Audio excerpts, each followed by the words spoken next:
your professor for the class. I always found that in my time in the different degrees I pursued, the first class where you can really get a discussion going on the syllabus and learn a little more on expectations was very valuable. And it's something that is kind of lacking in the online learning. So I thought I would make this recording and go through some of the stuff on the syllabus and some of the assignments so that we can kind of level set and you know what to expect throughout the course. Also to open up any sort of questions in the event that you understood something differently than how I explained it. So let's go ahead and get started. The course, we've already got a little ways in. We're at the end of the first week.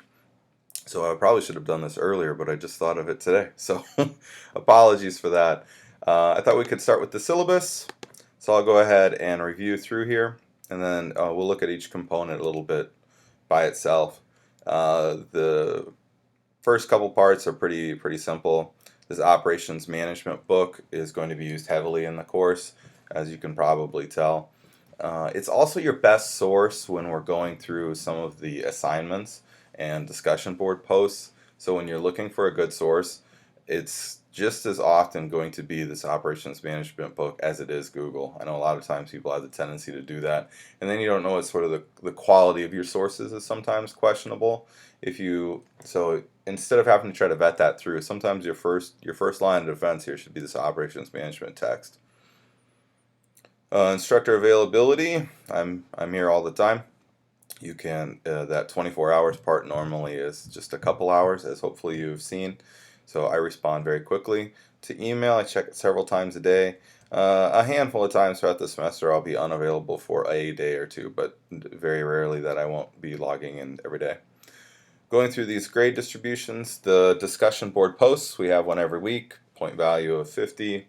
It should be pretty easy to usually get an A on that, as long as you follow the matrix, and we're going to look at that in a second. The short paper for 60 points is at the end of the class. It's on metrics, measurements that are important to you. Operations management is very important. This final project is a build, so it's essentially one long paper that's broke out into 4 assignments. The first assignment, we'll look at that one individually. You answer 3, 4, 5 pages worth of material for some questions. The same thing on milestone 2, the same thing on milestone 3, all over the same case. It's a Nissan case study. Some of the information is not actually in the case study. It's made up. It's that you have to think through and present it. So if you're scouring the case study for that threw me off as a professor. So I wanted to call that out. If you're scouring the case study for material and how it relates to the question, sometimes it's not available in the case study. So and then the final submission is the build from the 3 of them with a couple new questions. The grading system, my favorite grade to give is an A, or I guess grades aren't given, they're earned, but my favorite grade to have earned, award that's earned, is the A. And last class I had a lot of people that did it. A lot of A's and a lot of B's, so it certainly can be done again. I don't anticipate anything but success. On these milestones, I want to point out that I generally allow resubmission. So when you submit them, I'm going to give some very detailed feedback on each one of the submissions. And if your grade was not very well, and you take that feedback and you make the updates, you can resubmit it. And most of the time, I'm okay with awarding additional points then. I also want to, on that same token, because this is building, so you're going to restate a lot of the milestone 1, 2, and 3. You're going to restate it in the final submission. Be sure that you incorporate that feedback for what's missing in the final submission. I did have a lot of people submit, because you're resubmitting the same information again for the final submission. And I had a lot of people resubmit without making the adjustments. Like, hey, you missed talking about this in this section. And then when they resubmitted, they still hadn't updated it. So they lost the points the first time, and then they lost them the second time. So don't do that. It's really easy, because I'll call out a lot of them very specifically, where I'll say, add this sentence here, some of the feedback can't be that specific, but there's times that it will be. So just make sure to take advantage of that when you can. The rest of the syllabus is very standard language, um, talking about the schedule, so that you guys are aware of it. If you just click on each module, it'll show you out the schedule. I think you can only go a couple of modules in advance though, so if you're curious on how it works, that works. Late assignment policies. If you're going to be late on something, let me know in advance. And if there's a good reason, I'm going to be okay with it. Most of the class, we have lives outside of class, especially with this online forum. We're doing it for the convenience. Spouses, kids, health, etc. So if you need a little slack there, let me know in advance. The thing that I can't do is retroactively. If you turn in a paper 2 weeks late and I don't hear from you in advance, I'm gonna apply some of that late policy, and it's the same late policy that this school uses for all classes. And this is, I'm sure, not your first class with us, because it's a prereq, so I'm sure it's not your first. Any sort of barriers that are considered disabilities, make sure to forward that to me. Academic honesty. There's a big difference on plagiarism between a mistake and willful negligence. So if you cite something incorrectly, some people would consider that plagiarism. I don't. I'm concerned with making sure you're not trying to present someone else's work as your own. So make sure to APA cite all of your stuff. So your in-text citation should be the author, comma, year when you're attributing that source, and then a reference page that follows the APA format. But I say APA-ish because I am not great at APA format, so I'm certainly not good enough at it to know the difference between italicizing a title and not. That's not my concern. It's just making sure that you attribute work to the correct source. All the other policies and stuff are these copyright withdrawal, etc. Those are the same for any other course. So that's the syllabus. We'll go to the next part, the discussion board. Here's what I look for in the discussion boards. You're supposed to have your initial post of 1 to 2 paragraphs done by Thursday night. You get till Saturday in the last week. Use proper citation methods. So this is your first post. Generally, your first post, don't make it terribly short. Paragraph, a reasonably sized paragraph usually takes care of it. I a lot of times see the best responses are those that go ahead and copy and paste the question over into it, so that you can make sure you address each element. Adding sources to that certainly helps. Sometimes if you reach out and find another source or your text and make sure you're attributing that there. The other thing I really like to see in the initial post is application to your career, application to your interest, your personal experiences, etc. That's part of how the discussion board makes everyone grow, is by gathering a little bit from each person.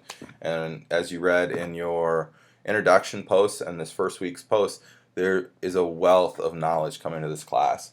A lot of people that are going to have a lot of applicable backgrounds. So when you have that and you share that, it really adds to the greater good for everyone. So use your personal examples as much as you can. That'll get you a good first post, which is most of the points, or half the points, I guess. And then the second, you need 2 different responses outside of your own thread. Those responses should be something with a little bit of depth, like it says here, not just I agree or you are wrong. They should be a handful of sentences. The key component I look for is if you actually relate back to what the initial post was. Did you, or was it just a generic reply on the topic? I love to see that same personal reference. So if somebody talks about they experienced this and you had a similar experience, go ahead and add that in. Or if you had a different experience, that's even better. Just add that in. I really like probing questions here, because the point is to make sure that we keep this discussion going a little bit. So your probing questions included in there, not just what do you think, have some relevance, some value there. And then when I grade the discussion board feedback, I literally am using this rubric because it's an embedded rubric. I have one up here just to show. It's an embedded rubric. So I'm going through and I'm first looking, did the initial post, was it good comprehension? These same line items flow through. So I'm literally grading off this. And your timeliness, was the first one by Thursday night, and did you have replies by Sunday night? That's the responses that I'm using. The engagement, this is where I'm gauging your um, feedback to your peers, where I'm gauging your feedback, where I'm gauging peer feedback.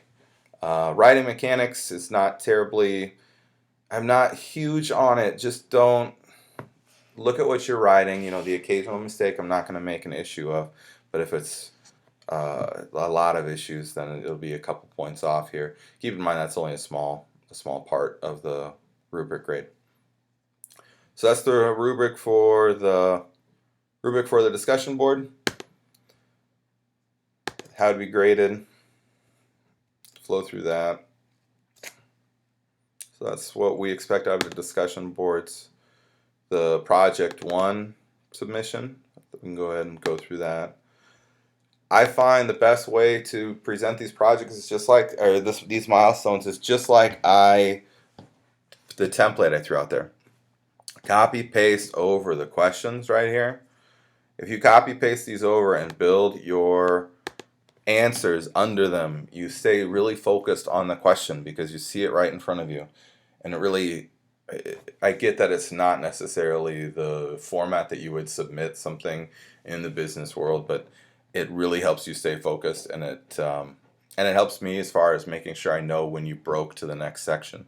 So just copy paste those over. Look at my format on the initial one that I put out there, and you can certainly do subsequent ones by that. I'm not going to do milestone 2 and 3 in that way, where I'm going to put that out, because if you're listening to this and you're following that practice, and you should know how to do it. It's pretty simple. We're just taking these questions and moving them over. So your first milestone, some people have a problem getting it done with in the page limitations. I'm not stuck on 4 pages, but 4 pages for actual material does answer it. If you look at each question and make sure you hit the key points, you're gonna be able to do it within the page restrictions. But if you have trouble being concise and you're a little wordy, or you add in some lengthy examples and you go past, don't worry about that. Just make sure you're not cutting valuable material out to try to hit that 4-page limit, because I'm not a stickler on that. Don't go way over. If it says 4 pages and it's 12 pages, you're probably not answering in the fashion that you should. Milestone 1 questions listed out here. Some of the answers you should be should include some of the obvious. I'll give one example so it'll be really easy there. Everyone should have it. This first question: explain how the company uses operations management functions to provide products and generate value for its customers. One of the operation management functions the value they produce is a vehicle. You obviously need to point some of the things they do well, like you're going to find some supply chain examples and things of that nature. But the value that they're creating is the vehicle. The competitive advantage: what does Nissan do better than its competition? So you'll want to say Nissan does such and such, and that gives them a competitive advantage because. So make sure these bolded words, they're bolded for a reason. Compare and contrast the service operation and manufacturing operations. So what does service do and what does manufacturing do? And then how is it the same? And then making sure that they are being applied to Nissan at the company in the case study. So what does Nissan service do? What does Nissan's production do? Make sure to indicate those. Comparing and contrasting PERT over CPM. So you're going to just describe a little bit what they are, and they're very similar. The difference being one is a little more towards estimating and one is a little more towards known experiences. So you'll want to make sure to indicate that. And then what projects at the company would they do? You can say types, or it's easier if you call out like a specific. And when I'm saying a specific project, that's where it goes into. There's not one in the case study. So you would say something like Nissan would use CPM for, and then this is where you're just thinking of a project. So don't try to scour the case study for an example. The case study is a lot more on concept and giving you a company and some background than it is necessarily finding every answer. So the forecasting systems next that we look at, that comes right out of the text. There's a page in the text that you can dang near copy and paste and make sure to properly cite, and that whole section gets done very easy. Oh, I'm sorry, that's the supply chain risk. I was looking at my notes here. That was the one I had. The forecasting system is a 7-step system. That's also out of the text, but you have to apply it to the company, so that's not quite as easy. So anyway, that's your first milestone. Submit that by next Sunday. I'm gonna do. I'll grade early. So if you submit early and maybe had a couple mistakes, you'll get that back in time that you can resubmit it and do it before there's any sort of time issue, so that you still get full points. So try to do that in the near future. Milestone 2 follows that same format as milestone 1. So it's very similar. I'm not going to go through all of them again. I think after milestone 1, milestone 2 becomes a lot easier because you understand what we're looking for. So the same topics. A lot of people struggled with A and B last semester. The cause and effect diagram is your Ishikawa, it's your fishbone. Make sure that the head of the fishbone is a description of what the problem is. Make sure the individual bones are what's the root cause of the problem. So the problem we're looking at is integrating new material. So it would be the head of the fishbone is going to be something like the company struggled to integrate new material through its supply chain. And then each one of these, the bigger bones, is a reason, like a category, if you will, something like production issues and calibration of machines and things of that nature. And then your lowest line items are things like machines are not calibrated the same at each of the manufacturing plants, leading to variances in the outputs, something of that nature. But it's actually a diagram out. You want to diagram it out. I had people use very sophisticated software and give over the top stuff and get full points. I also had people that drew it out with a pencil and paper and took a picture and inserted the picture in. I'm not concerned about which one of those you want to pick, because I had those people that drew it out on paper all got full points as well. Process map, look at page 280 in your text. And that's the source here, the reference. You'll want to make it match page 280.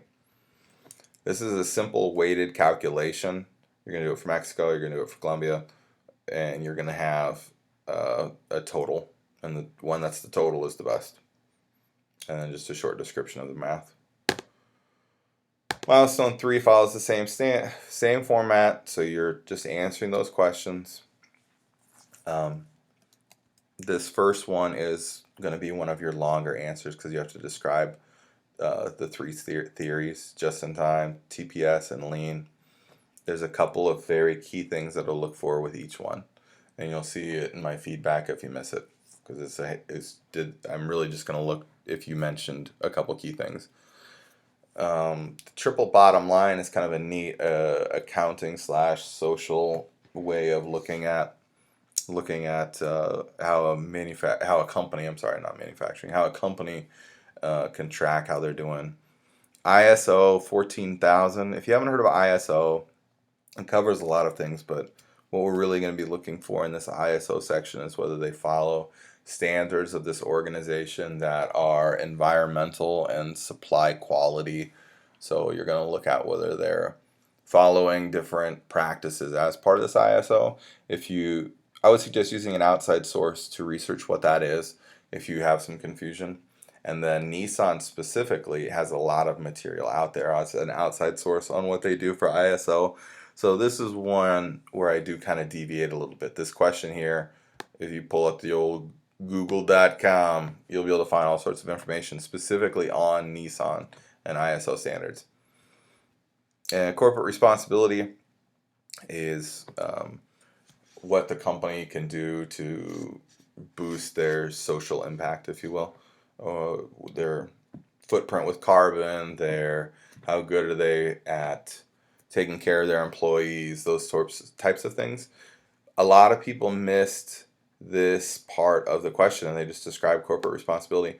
But the thing that we're looking for is after you describe it, and here this is part of corporate responsibility, this is part of corporate responsibility, then you're supposed to indicate which piece is the most effective. What can Nissan best do? Or this one doesn't even necessarily have to be Nissan, but what do you believe is the most effective? So you're looking, effective may be better to say important there.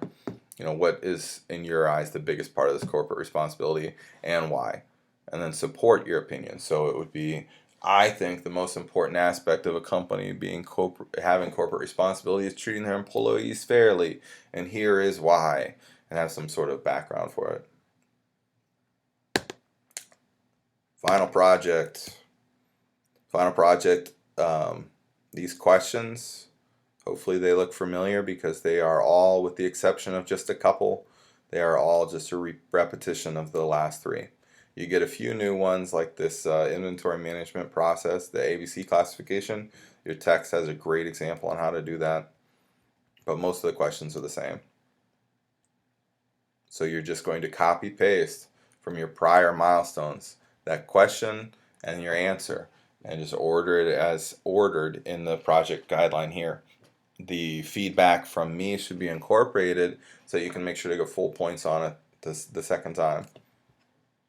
Final project is due week 7 on Sunday. I think it's pretty simple. We might discuss a little bit more when we get closer. Short paper is due at the end of week 8. It's just a couple pages on what you think the most important metrics are for operations manager. So the thing that a lot of people miss on this last semester is that it's a metric, so it's a measurement. It's not a business practice. That I got a lot of people that were saying stuff like the most important metric is customer service. Customer service isn't a metric. You can measure aspects of customer service. So if you're in a call center, they're going to have some pretty common ones like speed to answer, meaning how long were people on hold, and how many times a call has to be transferred, transfers for resolution, or things of that nature, first call resolution percent. Just keep in mind what you're describing should be a measurement. So maybe for production, it's defects per 1,000, if you go and look at some of the Six Sigma ideas. So just make sure what you write about are measurable things.